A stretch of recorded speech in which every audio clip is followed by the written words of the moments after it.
Assalamualaikum warahmatullahi wabarakatuh. Nama saya Rabiatul Adawiyah binti Ismail. Nombor matrik 050980. Saya dari kelas 5A. Hari ini saya akan melakukan analisis dan kritikan surah Luqman. Perbandingan terjemahan adalah berdasarkan kepada dua tafsir. Yang pertama tafsir Al-Hidayah dan yang kedua tafsir Zilalil Quran. Baik, jadi saya akan kritik dari segi ketepatan makna bagi terjemahan Al-Hidayah Al-Quranul Karim. Terjemahannya berbunyi, dan ingatlah ketika Luqman berkata kepada anaknya, ketika dia memberi pelajaran kepadanya, "Wahai anakku, janganlah engkau mempersekutukan Allah. Sesungguhnya mempersekutukan Allah adalah benar-benar kezaliman yang besar." Okey, pertama kalinya, terjemahan yang dilakukan menggunakan ayat yang lebih terperinci, iaitu pada perkataan asyirika yang diterjemahkan menjadi mempersekutukan. Yang kedua, ayat yang digunakan mudah difahami, namun penambahan yang dilakukan menjadikan terjemahan ini panjang. Akan tetapi, penambahan yang dilakukan tidak lari makna. Saya merasakan perkataan pelajaran membawa maksud yang tepat, tapi lebih sedap jika digantikan dengan nasihat. Okey, kita beralih kepada ketepatan makna tafsir Zilal. Terjemahannya berbunyi, dan kenangilah ketika Luqman berkata kepada anaknya semasa memberi nasihat kepadanya, "Wahai anakku, janganlah kamu mempersekutukan Allah. Sesungguhnya syirik itu adalah satu kezaliman yang amat besar." Saya perhatikan terjemahan yang dilakukan adalah secara literal dan ringkas. Pemilihan perkataan yang amat difahami. Akan tetapi, perkataan kenangilah lebih sesuai jika digantikan dengan ingatlah. Berikut merupakan cadangan terjemahan yang saya lakukan. Dan ingatlah ketika Luqman berkata kepada anaknya semasa memberi nasihat kepadanya, "Wahai anakku, janganlah engkau mempersekutukan Allah. Sesungguhnya mempersekutukan Allah adalah satu kezaliman yang amat besar." Setelah saya melakukan perbandingan terhadap kedua-dua buah tafsir, saya menukarkan perkataan kenangilah dalam tafsir Zilal kepada ingatlah seperti mana dalam tafsir Al-Hidayah, dan juga kerana perkataan ini lebih sesuai dan sedap, serta terdapat sedikit penambahan pada ayat sesungguhnya mempersekutukan Allah adalah satu kezaliman yang amat besar. Perkataan Allah ditambahkan supaya ayat tersebut lebih jelas dan difahami. Bismillahirrahmanirrahim. Seterusnya, penggunaan kata dalam terjemahan surah Luqman. Saya Nik Nur Salsabila binti Nik Muhammad Azlan, nombor matrik 050536. Penggunaan kata dalam terjemahan Al-Hidayah dan tafsir Zilal. Tafsir Zilal menggunakan perkataan yang sepadan dengan teks sumber, tetapi tidak terlalu terikat dengan bahasa teks sumber.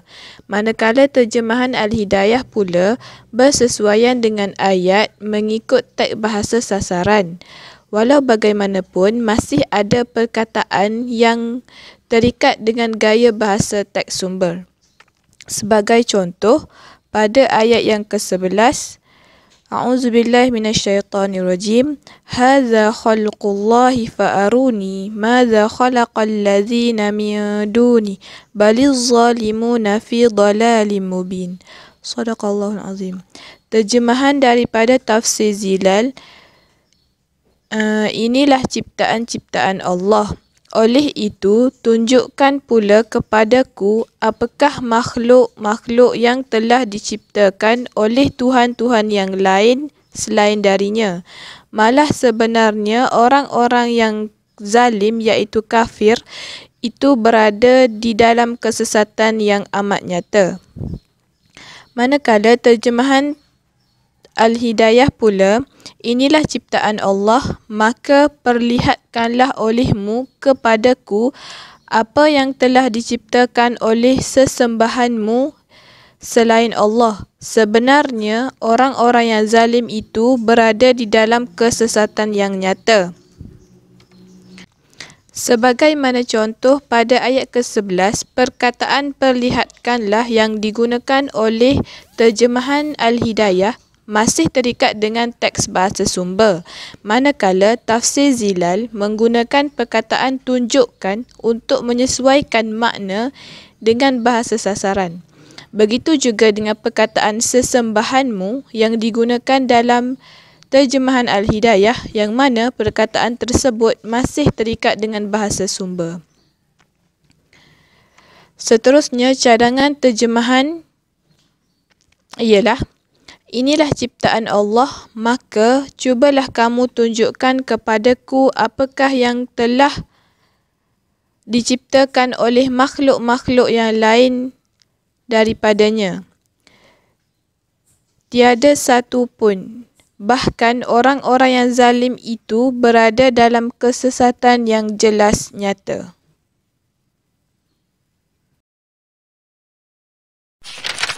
Assalamualaikum warahmatullahi wabarakatuh. Saya Dayang Norafika binti Muhammad Said, nombor matriks 050517. Seterusnya kita masuk kepada elemen gaya cerita. Gaya cerita tafsir fi zilalil Quran.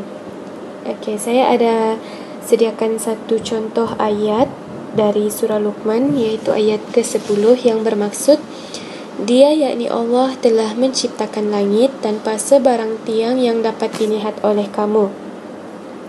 Dan Dia pacakkan di bumi gunung ganang yang memantapkannya supaya ia tidak menghoyong-hayangkan kamu. Dan Dia sebarkan di bumi segala jenis binatang, dan kami turunkan air dari langit, lalu kami tumbuhkan di bumi segala jenis tanaman yang berpasangan yang cantik. Berdasarkan pemerhatian saya, struktur ayat yang digunakan adalah disusun dalam bentuk yang selaras. Ianya saling berkait antara satu ayat dengan ayat lain dalam setiap surah dan menjadikan ianya tersusun dan lebih jelas.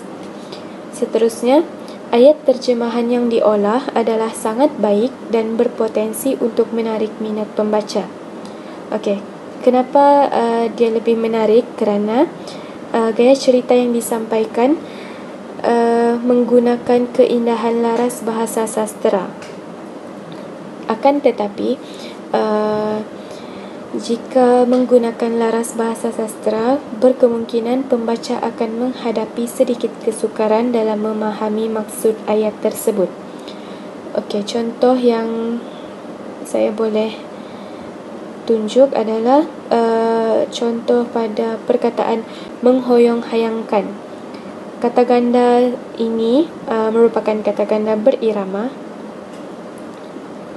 namun tidak semua didedahkan dengan perkataan ini. Oleh sebab itu, saya menyediakan satu cadangan terjemahan. Dan yakni Allah menciptakan langit dengan tidak bertiang sebagaimana yang kamu lihat, dan Dia menciptakan gunung ganang yang memantapkannya supaya bumi tidak menghayun-hayunkan kamu, dan Dia menyebarkan padanya berbagai jenis binatang, dan kami menurunkan hujan dari langit, lalu kami tumbuhkan di bumi berbagai jenis tanaman yang memberi banyak manfaat. Okey, saya menggantikan perkataan menghoyong-hayangkan tadi kepada menghayun-hayunkan. Hal ini kerana perkataan menghayun-hayunkan lebih biasa didengar oleh pembaca. Baik, seterusnya, gaya cerita Al-Kalam terjemahan Al-Hidayah Al-Quran Al-Karim. Contoh yang saya sediakan dari surah Luqman pada ayat ke-18. Dan janganlah engkau memalingkan wajah kepada manusia kerana sombong dan berjalan di bumi dengan angkuh. Sesungguhnya Allah tidak menyukai orang yang sombong dan membanggakan diri. Baik, gaya cerita yang disampaikan adalah sangat ringkas dan padat. Pembaca akan lebih mudah untuk memahami mesej yang ingin disampaikan. Kerana terjemahan ini adalah terjemahan secara direct, secara harfiah. Jadi mesej yang disampaikan pun akan lebih mudah untuk difahami pembaca lah. Seterusnya, struktur ayat yang digunakan adalah tersusun. terjemahan ini lebih mementingkan makna. Kemudian pembaca akan lebih mudah untuk memahami jalan cerita yang disampaikan. Bagi saya, terjemahan ini sangat baik kerana mudah untuk difahami pembaca, cuma kurang penghayatan dari segi penyampaian kerana diterjemahkan secara harfiah. Jadi terjemahan ini kan seperti yang saya cakap tadi, terjemahan ini lebih mementingkan makna berbanding penyampaian. Jadi pembaca sasaran mungkin tidak akan terkesanlah dari terjemahan tersebut. Maka dengan itu saya ada sediakan satu cadangan terjemahan yang bermaksud, dan janganlah engkau memalingkan mukamu kerana memandang rendah kepada manusia, dan janganlah engkau berjalan di muka bumi ini dengan berlagak sombong. Sesungguhnya Allah tidak suka kepada orang-orang yang takbur lagi membanggakan diri. Terjemahan yang saya sediakan ini mungkin lebih kurang dengan terjemahan yang tadi, cuma saya ada menggunakan perkataan-perkataan yang lebih sampai maknanya. Contohnya saya orang-orang yang, kalau terjemahan yang sini dia cakap orang yang sombong, tapi saya menggantikan dengan orang-orang yang takbur, lebih sesuai, lebih sampailah kepada pembaca. Okey. Sekian itu saja daripada saya. Terima kasih. Bismillahirrahmanirrahim. Assalamualaikum warahmatullahi wabarakatuh. Saya Siti Nur Hafizah binti Muhammad Yusof, nombor matrik 051095. Baik, saya akan menerangkan tentang perbezaan laras bahasa antara terjemahan tafsir Zilal dan terjemahan Al-Hidayah. Baik, berikut merupakan terjemahan antara tafsir Zilal dan Al-Hidayah untuk surah Luqman ayat 33. Baik, berikut merupakan terjemahannya.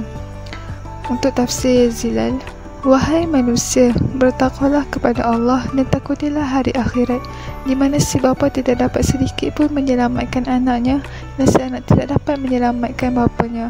Sesungguhnya janji Allah itu benar.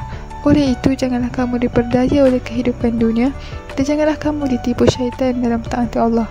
Berikut merupakan terjemahan Al-Hidayah. Wahai manusia, bertakwalah kepada Tuhanmu dan takutlah pada hari ketika itu seorang bapa tidak dapat menolong anaknya dan seorang anak tidak dapat pula menolong bapanya sedikit pun. Sesungguhnya janji Allah itu pasti benar. Maka janganlah sekali-kali kamu terpedaya oleh kehidupan dunia dan jangan sampai kamu terpedaya oleh penipu dalam mentaati Allah. Untuk secara keseluruhannya, kita dapat lihat hasil terjemahannya berbeza. Baik, berikut merupakan perbezaan laras bahasa untuk kedua-dua terjemahan. Baik, pertama kita lihat dahulu kepada terjemahan tafsir Zilal. Baik, kita dapat lihat ia menggunakan bahasa standard di mana cara penyampaiannya lebih jelas, lebih mudah untuk difahami untuk semua golongan. Bagaimana kata di sini, ia sesuai digunakan dan difahami oleh orang biasa atau orang tua dan kanak-kanak. Dan disebabkan inilah terjemahan yang dihasilkan cenderung kepada memberi pemahaman kepada pembaca sasaran. Baik, kita lihat kepada laras bahasa terjemahan Al-Hidayah. Baik, untuk terjemahan ini ada setengah perkataan menggunakan perkataan pinjaman daripada bahasa teks sumber. Baik, disebabkan itu cara penyampaiannya kurang jelas dan ia memerlukan bahan rujukan atau bantuan untuk memahaminya. Dan disebabkan inilah terjemahannya lebih cenderung untuk mengekalkan makna teks sumber. Dan untuk lebih jelas lagi, kita boleh lihat contoh pada ayat yang ke-32. Baik, untuk perkataan Al-Mukhlisin diterjemahkan kepada menumpukan ketaatan untuk terjemahan tafsir Zilal, manakala terjemahan Al-Hidayah ia diterjemahkan kepada mengikhlaskan kepercayaan. Baik, selepas menganalisis kedua-dua terjemahan, saya juga datangkan satu cadangan terjemahan untuk ayat 33. Baik, cadangan saya ialah: wahai manusia, bertakwalah kepada Tuhanmu dan takutilah akan hari akhirat, di mana pada hari tersebut seorang ibu atau bapa tidak dapat menyelamatkan anaknya dan seorang anak tidak dapat menyelamatkan kedua ibu bapanya. Sesungguhnya janji Allah itu benar. Maka janganlah kamu terpedaya dengan kehidupan dunia Dan janganlah terpedaya dengan tipu daya syaitan dan menyebabkan kamu melanggar perintah Allah. Baik, sekian itu saja daripada saya. Terima kasih.